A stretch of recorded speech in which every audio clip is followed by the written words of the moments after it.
আংশিক বিদ্যা নিয়ে সামগ্রিক কাজ করতে যাওয়াটা ঠিক নয়।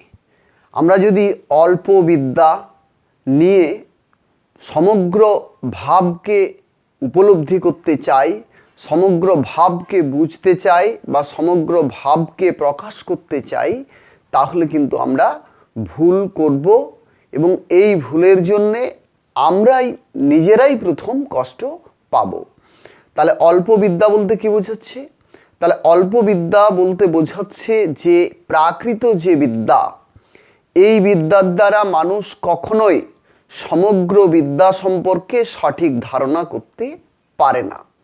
তাহলে এর পরেও যে আরও দুটো বিদ্যা রয়েছে, মানে ত্রৈবিদ্যার একটা বিদ্যা হচ্ছে প্রাকৃত বিদ্যা। এই প্রাকৃত বিদ্যা একটা আংশিক ক্ষেত্র, আংশিক বিদ্যা।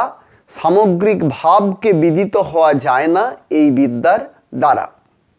তাহলে মানুষ যদি এই আংশিক বিদ্যার দ্বারা সমগ্র কিছুকে বা সমগ্র ভাবকে যদি সে উপলব্ধি করতে চায় বা বুঝতে চায়, এটা কখনোই সম্ভব নয়।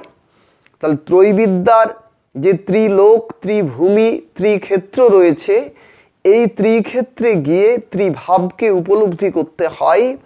একটার সঙ্গে আরেকটা সম্পর্কযুক্ত হলেও বিভাগ বিভাজন সম্পূর্ণ আলাদা। তাই আমাদেরকে এই প্রাকৃত বিদ্যা অবশ্যই আমাদের প্রয়োজন, কিন্তু এই প্রাকৃত বিদ্যাটুকু নিয়েই আমরা উৎকৃষ্ট ভূমিতে কখনোই উত্তীর্ণ হতে পারি না। তাহলে আমরা যদি উৎকৃষ্ট ভূমিতে উত্তীর্ণ হতে চাই, তাহলে আমাদেরকে উৎকৃষ্ট যে ক্ষেত্র রয়েছে সেই ক্ষেত্রে পৌঁছানোর বিদ্যা আয়ত্ত করতে হবে। তাহলে আমরা যদি সেই বিদ্যা না লাভ করতে পারি, তাহলে আমাদের পক্ষে এই নিকৃষ্ট বিদ্যা নিয়েই উৎকৃষ্ট চিন্তা আমরা করার চেষ্টা করছি।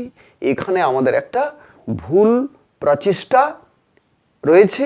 এই ভুল চেষ্টার কারণেই আমরা ভুল অনুভূতি লাভ করছি এবং ভুল করে চলেছি। তাহলে আমাদের সমস্ত কিছুকে যদি আমরা ঠিক করতে চাই, তাহলে সমগ্র বিদ্যাকেই আমাদের প্রথমে জানতে হবে।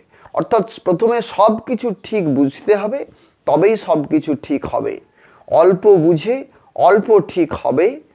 সমগ্রকে বুঝতে পারলে সমগ্র ভাবটাই ঠিক বোঝা যায় এবং তখন সমস্ত কিছুই ঠিক করা যায়। তাই আমাদের অল্প জেনে অল্প বুঝে কখনোই সব বুঝেছি এই ভাবনাটা রাখা ঠিক না। এই ভাবনাটা আমাদের পোষণ করাও উচিত নয়।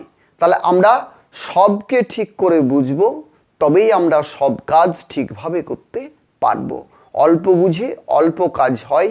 আসলে আমরা নিজেদের সম্পর্কে এবং বৃহত্তর বৃহত্তম, উৎকৃষ্টতর উৎকৃষ্টতম যে বিদ্যা রয়েছে, সেই বিদ্যাগুলো সম্পর্কে সঠিক ধারণা করতে পারি না। কারণ প্রাকৃত বিদ্যার দ্বারা উন্নত এবং উন্নততর উন্নততম যে দিকগুলো রয়েছে, সেগুলো আমরা সঠিকভাবে বুঝতে পারি না।